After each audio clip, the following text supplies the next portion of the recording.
कौस्तुभ पोंक्षे शादी के पहले अगर सेक्स का अनुभव हो तो कई लोगों की शादी होने के बाद में उनको पता चलता है कि उनके कोई सेक्सुअल प्रॉब्लम्स है, तो ऐसे डिवोर्स नहीं रुकेंगे क्या?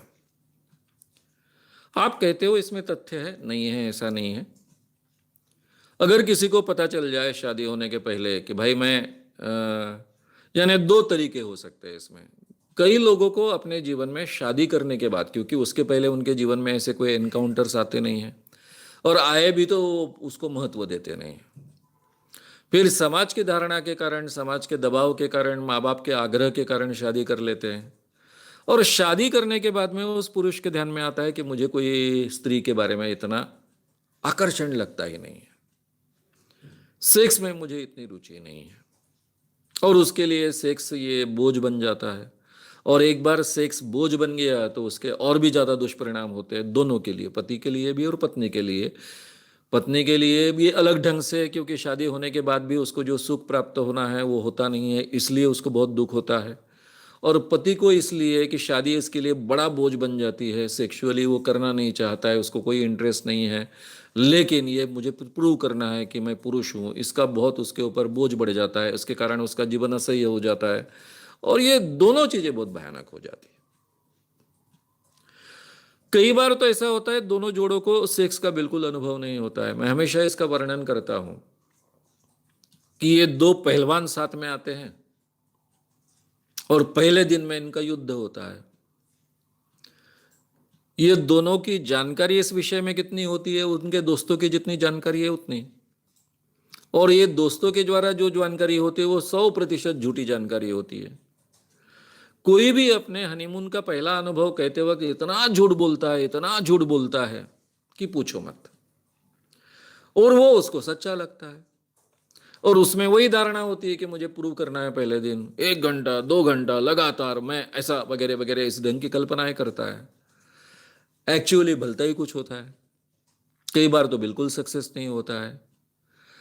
सेक्स ये कोई ऐसी चीज नहीं है कि दो पहलवान साथ में आए और एक दूसरे के साथ में कुश्ती खेले।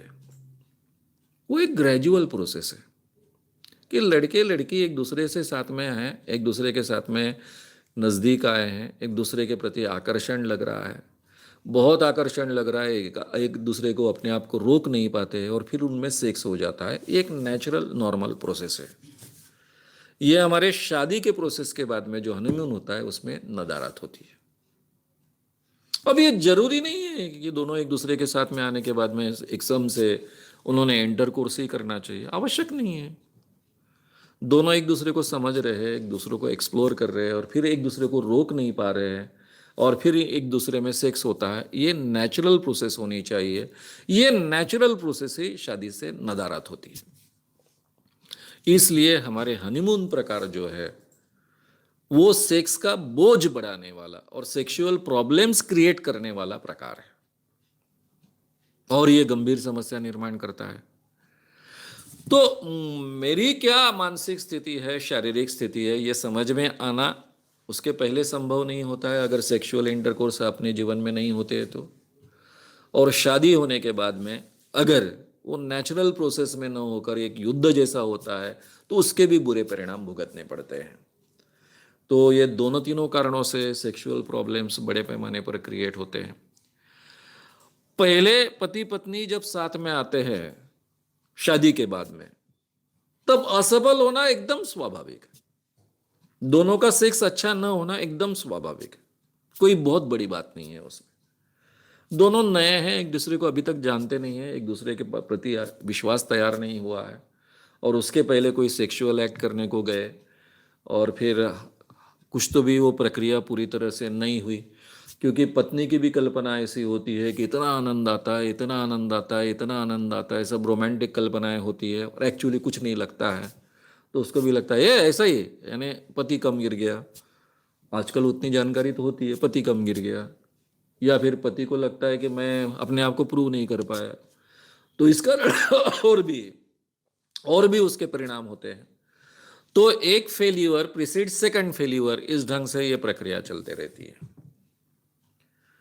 अगर उस व्यक्ति के जीवन में पहले सेक्सुअल अटेम्प्ट्स हो चुके हैं और वो सक्सेसफुल हो चुके हैं तो उसे आत्मविश्वास होता है, जानकारी भी होती है, तो नेचुरली उसका फायदा तो मिलता है। लेकिन हमारे समाज में तो शादी के पहले ऐसे अनुभव रखना अच्छी बात नहीं माना जाता है। आदर्श सिचुएशन ऐसी है कि दो अनाड़ी लोग साथ में आए और वो शादी करे और आगे में उनका जीवन इस ढंग से चले, ये बहुत ही इम्प्रैक्टिकेबल बात है। थोड़ी सी नेचर के खिलाफ भी बात है, लेकिन ये हमारे जीवन के फैक्ट है। इसलिए डेटिंग को जो महत्व दिया जाता है वो इसलिए डेटिंग को महत्व दिया जाता है। डेटिंग का मतलब ये नहीं होता है कि दो स्त्री पुरुष एक दूसरे के साथ में सोने के लिए ही साथ में आते हैं। डेटिंग का मतलब होता है कि दो एक दूसरे से मिलते हैं, एक दूसरे के साथ में समय गुजारते हैं, और समय गुजारते गुजारते उनको लगा तो सेक्स भी उसमें हो सकता है। That is called dating. ये प्रथा हमारे समाज में, आदिम समाज में चलते आई है, जिसको मैं हमेशा कहते आया हूँ। चंद्रपुर गढ़चिरौली जिले में जो माड़िया जमात है, उनमें ये परंपरा घुटुल परंपरा कर कर बहुत ख्यातनाम परंपरा है। इस घुटुल में सभी लड़के लड़कियां साथ में आते हैं। शायद हो सकता है कि उस घुटुल में गांव के 25 लड़के 25 लड़कियां हैं, तो ये भी हो सकता है कि उसमें से 20 लड़के लड़कियों का एक दूसरे के साथ में संबंध आ गया हो 25 में से। उनमें से उनको जो कॉम्पेटिबल लगता है उसके साथ में वो शादी डिक्लेयर करते हैं और फिर प्रामाणिकता से एक दूसरे के साथ जीते हैं। ये बहुत नेचुरल, नॉर्मल, सही साइंटिफिक प्रक्रिया है, जिसको अमेरिकन्स और यूरोपियन लोगों ने आजकल अडॉप्ट किया, ऐसा हम मानते हैं। तो ये प्रक्रिया नेचुरल और नॉर्मल हो सकती है, लेकिन भारतीय परिप्रेक्ष्य में इसको हम आसानी से स्वीकारना हमारे लिए बहुत डिफिकल्ट है। लेकिन वो डिफिकल्ट है, फिर भी हमारी परंपरागत शादी परंपरा में ये प्रॉब्लम्स है, ये भी बात सच है। इसलिए दोनों के कुछ फायदे हैं, दोनों के कुछ नुकसान हैं। आज के ज़माने में हम अपने तरीके से इसके बारे में सोचें और वैसे अपने जीवन में निर्णय लें। अगर आपको ये वीडियो पसंद आया हो तो उसे ज़रूर लाइक करें, लोगों में ये अवेयरनेस फैलाने में हमारी मदद करें। वीडियो को ज़रूर शेयर भी करें। तो हमारे YouTube चैनल श्याम मानव को विज़िट करें। ऐसे सारे वीडियोस का आनंद लेने के लिए हमारे चैनल को सब्सक्राइब करें। उसके लिए सब्सक्राइब बटन दबाएं।